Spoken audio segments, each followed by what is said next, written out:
Hello friends, welcome to NS foods.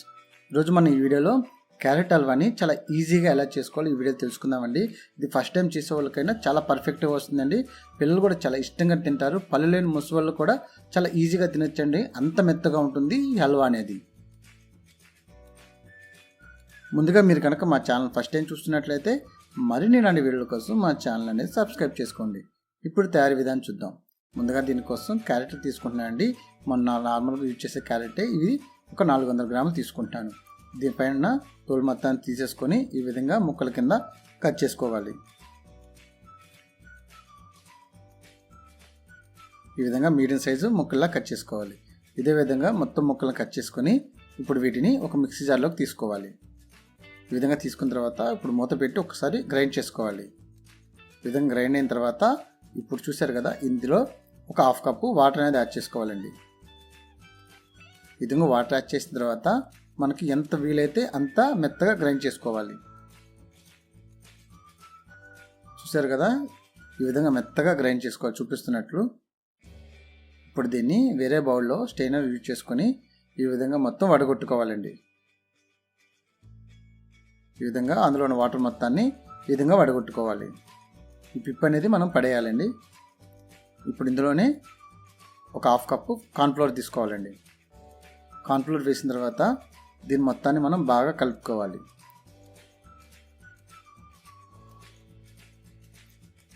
అలాగే ఇప్పుడు ఇందులో కొంచెం ఫుడ్ కలర్ యాడ్ చేస్తున్నాను అండి. ఫుడ్ కలర్ అనేది ఆప్షనల్, పూర్తిగా మీకు కావాలంటే వేసుకోవచ్చు, లేకపోతే లేదు. ఎందుకంటే కొంచెం కలర్ఫుల్గా కనిపిస్తుందని నేను యాడ్ చేస్తున్నాను. ఈ విధంగా మొత్తం బాగా కలుపుకొని పక్కన పెట్టుకోవాలి. ఇప్పుడు ముందుగానే దీనికోసం మనం ఇప్పుడు క్యారెట్ హల్వా తీసుకోవడానికి ఎందులో అయితే వేసుకుంటున్నామో దానికి నెయ్యి లేదా ఆయిల్ అయినా అప్లై చేసుకొని ఈ విధంగా ముందుగా రెడీ చేసుకుని పక్కన పెట్టుకోవాలి. ఇప్పుడు ప్యాన్లో 1.5 కప్పు షుగర్ తీసుకోవాలి. అదేవిధంగా ఒక హాఫ్ కప్పు వాటర్ యాడ్ చేసుకోవాలి. ఇలా వాటర్ యాడ్ చేసిన తర్వాత దీన్ని బాగా కలుపుకుంటూ ఉండాలండి. ఇది లో ఫ్లేమ్లో పెట్టి ఈ విధంగా మనకు బాగా చూసారా బుడగలు వస్తున్నాయి. ఈ టైంలో ఒకసారి చెక్ చేసుకున్నట్లయితే ఈ విధంగా పాకం అనేది మనకు అంటుకున్నట్టే రెడీ అయిపోయినట్టే. ఇప్పుడు దీన్ని ఒకసారి మనం ముందుగా ప్రిపేర్ చేసుకున్న మిక్చర్ ఉందో చూసారా, దాన్ని ఒకసారి మొత్తం బాగా కలుపుకొని ఇందులో యాడ్ చేసుకోవాలి.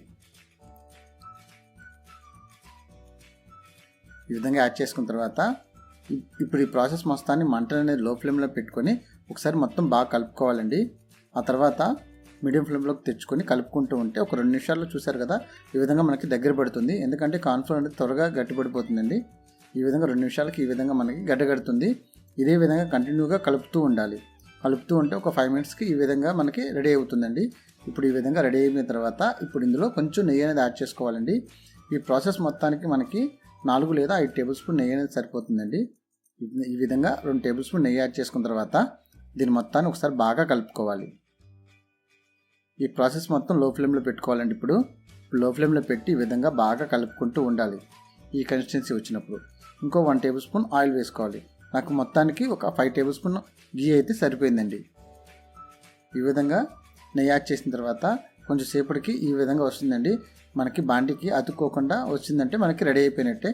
ఈ విధంగా బాగా కలుపుకొని ఇప్పుడు ఇందులో డ్రై ఫ్రూట్స్ యాడ్ చేసుకుంటున్నానండి. దీనికోసం ఇప్పుడు 2 టేబుల్ స్పూన్ల జీడిపప్పు, అదేవిధంగా 2 టేబుల్ స్పూన్ల బాదంని చిన్న చిన్న ముక్కల కింద కట్ చేసుకుని వేసుకుంటున్నాను. ఇది ఆప్షన్ అండి, మీరు కావాలంటే వేసుకోవచ్చు, లేకపోతే లేదు. ఎందుకంటే హల్వా తినేటప్పుడు ఈ డ్రై ఫ్రూట్స్ తగులుతుంటే మనకు మంచి టేస్టీగా ఉంటుంది. దానికోసం నేను యాడ్ చేస్తున్నాను. మీరు కావాలంటే వేసుకోవచ్చు, లేకపోతే లేదు. ఈ విధంగా మొత్తం బాగా కలుపుకున్న తర్వాత ఇప్పుడు స్టవ్ ఆఫ్ చేసుకొని మనం దించేసుకోవాలి. ఇప్పుడు మనం ముందుగా ప్రిపేర్ చేసుకున్న చూసారా, దాంట్లో దీని మొత్తాన్ని వేడిగా ఉన్నప్పుడే మొత్తం వేసుకోవాలండి. ఈ విధంగా మొత్తాన్ని వేసుకున్న తర్వాత మొత్తం బాగా ప్రెస్ చేసుకోవాలి. ఈవెన్గా మొత్తం ఒకటి సైజు వచ్చేలాగా చూసుకోవాలి. ఈ విధంగా ప్రెస్ చేసినట్లయితే మొత్తం ఈవెన్గా స్ప్రెడ్ అవుతుందండి. ఈ విధంగా స్ప్రెడ్ అయిన తర్వాత మనం ఒక 1 అవర్ పాటు పక్కన పెట్టినట్లయితే చూసారు కదా, ఒక 1 అవర్కి ఈ విధంగా రెడీ అయిపోయింది. మొత్తం చల్లారిపోతుందండి. ఈజీగా మనకి ఊడిపోతుంది. ఒక ప్లేట్ తీసుకొని మనం తిప్పి చూసినట్లయితే ఈజీగా వచ్చేస్తుంది. అస్సలు అతుక్కోండి, చాలా పర్ఫెక్ట్గా వస్తుంది. చూశారు కదా, ఎవరికైనా ఈజీగా చేసుకోవచ్చండి.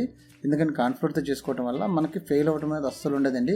ఎవరికైనా పర్ఫెక్ట్గా చేసుకోవచ్చు. ఇప్పుడు కొంచెం డ్రై ఫ్రూట్స్ యాడ్ చేసుకొని దీని పీసెస్ కింద మనకి ఏ సైజ్ పీసెస్ కావాలో ఆ సైజ్ పీసెస్ కింద కట్ చేసుకుంటే చాలా ఈజీగా చేసుకోవచ్చండి ఈ రెసిపీ అనేది. చూశారు కదా, చాలా అంటే చాలా పర్ఫెక్ట్గా చేసుకోవచ్చండి. ఎవరికైనా ఒక్కసారి చేసి చూడండి, మళ్ళీ ఇదే విధంగా చేసుకుంటారు. అంత కమ్మగా ఉంటుందండి.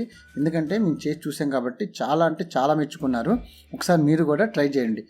చూసారు కదా ఎంత కమ్మగా ఉంటుందో. పళ్ళు లేని ముసలి కూడా తినొచ్చండి. నోట్లో వేసుకోగానే కరిగిపోతుంది, అంత కమ్మగా ఉంటుందండి. అంతే ఫ్రెండ్స్, చూసారు కదా. ఈ వీడియో కనుక మీకు నచ్చినట్టయితే లైక్ చేయండి. మరిన్ని నా వీడియో కోసం మా ఛానల్ సబ్స్క్రైబ్ చేయండి. Thank you for watching this video.